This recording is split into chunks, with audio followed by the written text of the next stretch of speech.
História dos meus mais antigos antepassados de quem muito me orgulho descender. 16 de novembro de 1093. Morre, no castelo de Edimburgo, Santa Margarida da Escócia, rainha consorte da Escócia, minha 31ª avó, 3 vezes minha avó, esposa do rei Malcolm III da Escócia, trisavó dos reis de Inglaterra, Ricardo Coração de Leão, e João, sem terra, e quinta avó de Dom Afonso III, rei de Portugal.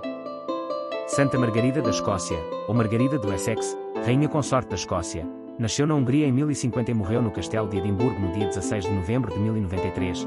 Era filha de Eduardo Atelingo Exilado e de Ágata Bilungen, princesa da Hungria, neta paterna de Edmundo II, Ironcide, rei de Inglaterra e rei dos Saxões, e de Edith, da Nortúmbria, e neta materna de Liudolf Bilungen, conde de Brunswick, e de Gertrude von Nordau. Santa Margarida da Escócia, ou Margarida do Essex, foi rainha consorte da Escócia como esposa de Malcolm II, rei da Escócia, meu 31º avô, 3 vezes meu avô. Biografia. Santa Margarida da Escócia era filha de Eduardo Atelingo, o Exilado, herdeiro do trono de Inglaterra. Assim, era neta do rei Edmundo, Ironcide. O seu pai tinha fugido dos normandos com Ágata Bilungen, sua mulher, assim como o seu filho, o verdadeiro rei da Inglaterra, Edgar do Essex, mais tarde cruzado, e portanto irmão de Santa Margarida. Uma sua irmã, Cristina, era freira em Romsey. A sua mãe, Ágata, era parente de Gisela, esposa de Santo Estevão da Hungria e de Henrique II, imperador do Sacro Império Romano Germânico. A tradição diz que o seu pai e o seu tio Edmundo foram para a Hungria por segurança, durante o reinado do viking Canuto II da Dinamarca, mas não se encontram registros na Hungria. Margarida regressou por volta de 1057 à corte de Eduardo, o Confessor, rei de Inglaterra. 10 anos depois, após a Batalha de Hastings, fugiu com o irmão e casou, contra a sua vontade.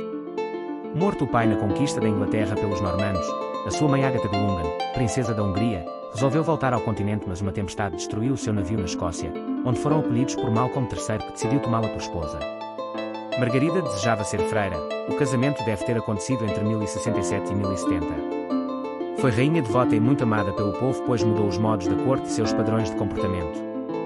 Os nobres foram proibidos de se embedarem e usou o dinheiro do reino para ajudar os pobres, alimentá-los, dar-lhes abrigo. Encorajou o comércio exterior e fundou mosteiros e igrejas, incluindo-se a abadia de Dunfermline, construída para abrigar o seu maior tesouro, uma relíquia da verdadeira cruz de Cristo. Restaurou a abadia de Iona, na ilha de Iona, que tinha sido fundado por São Columba. O seu evangelho, ou livro de horas, ricamente adornado com joias, caiu um dia no rio e foi miraculosamente recuperado, estando hoje na Biblioteca Bodleian em Oxford. Com o seu casamento aproximou as igrejas romana e céltica. Reuniu um sínodo que produziu novos regulamentos para o jejum da Páscoa, a comunhão e alguns abusos quanto aos casamentos em graus de parentesco proibidos. Anglicizou e refinou a corte, e o marido, com suas virtudes, modéstia, beleza rara, paciência e doçura, suavizaram os modos do marido, e converter o rei a converter o reino. O marido era analfabeto e rude, e foi-se tornando cristão e amável, e os seus 3 filhos reinaram a seguir, e neles a mãe inspirar amor a Deus, desprezo pelas vaidades terrestres e horror do pecado.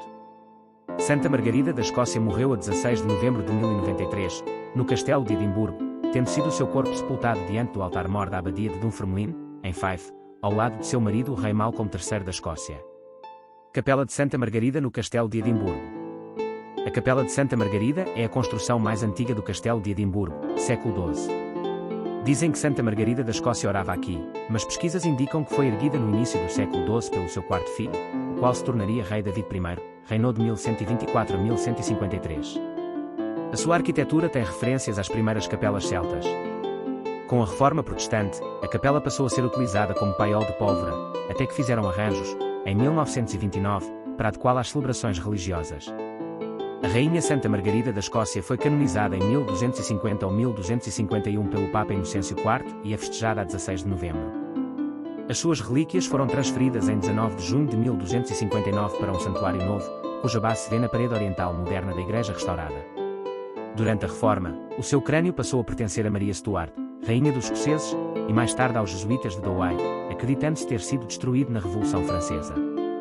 George Cohn, autor do livro De Duplicitate Religionis apud Scots, Roma 1628, crê que o resto das relíquias, assim como as do seu marido, o rei Malcolm, foram compradas por Filipe II da Espanha, Filipe I de Portugal, e postas em 2 urnas no Escorial. Mas quando, no século XIX, o bispo Gilles de Edimburgo pediu ao Papa Pio IX a sua devolução, não foram encontradas. Família e descendência. Filhos do casamento de Santa Margarida da Escócia com o rei Malcolm III, meu 31º avô, 3 vezes meu avô. Eduardo da Escócia. Edgar, rei da Escócia. Alexandre I, rei da Escócia, casado com Sibila da Normandia. São David I, rei da Escócia, casado com Maude, condessa de Huntingdon. Matilde da Escócia casada com Henrique I, rei de Inglaterra, meus 30º avós, 3 vezes meus avós. Maria, princesa da Escócia casada com Estácio III, conde de Bolonha. Edmundo da Escócia, príncipe de Cumbria, casado com, desconhecida. Ethelred da Escócia.